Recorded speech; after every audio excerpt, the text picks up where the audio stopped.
Cincinnati's interim police chief is charging ahead with changes to the department. For instance, he just made the city's SWAT team full-time, a move you might expect from a permanent chief. Local 12's David Winter spoke with the interim chief and city council members who were unaware of the changes taking place there. David.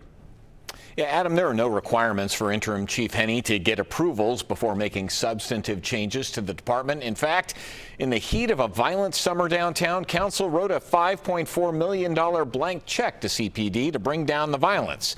Interim Chief Henney appears to have heard that message loud and clear.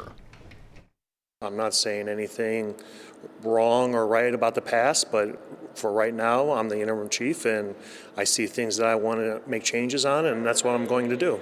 We caught up with Interim Chief Henney at City Hall. We had heard he had made some fairly major moves at CPD, and we wanted to ask him, what changes are you making at the department? He said he increased visibility. Doubling our bike patrols, making sure that those officers are out there. You know, I hear a lot of the public asking me, you know, where's the police? Where are they? Well, I'm putting them out there now. He said he increased officer access to technology.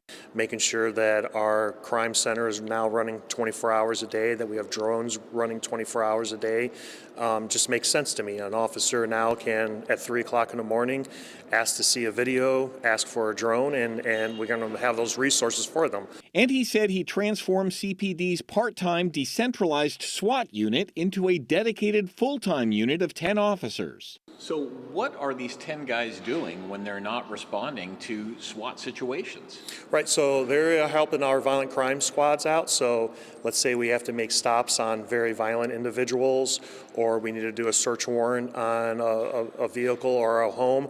They're the ones that have all the tools and the training to do that. So they're not just sitting around. Police consultant and expert witness Chet Epperson says Henney's approach is called a hybrid SWAT team and relatively common in cities the size of Cincinnati. What he says is not common is for interim chiefs to make major changes to departments. Interim chiefs are normally there just to sort of make sure everything runs smoothly until a permanent chief is put in place. And Henney's big changes were news to the council members with whom we spoke. Were you aware that the chief has created a full-time SWAT team? No, I wasn't aware. I'm sure that he has a rationale, and I'm eager to understand what that is when he comes before council. That we have had a public safety crisis happening that we need to get under control and make sure that people are feeling confidence again, and an interim police chief coming in with a plan and a vision and the support of the police to He also told me that he is giving on-call detectives take-home cars so they can get to crime scenes faster, and he is planning to hire a new public information officer as well.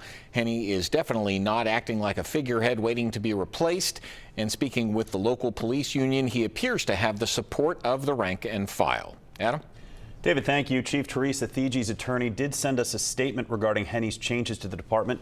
It says, quote, Chief Thige has the utmost respect for her assistant chiefs and for interim chief Henney. She knows firsthand the challenges they face and does not wish to involve herself in reviewing their decisions. She is anxious to get back to work at the job from which she was so unjustly removed and to continue to protect and serve the citizens of the city she loves.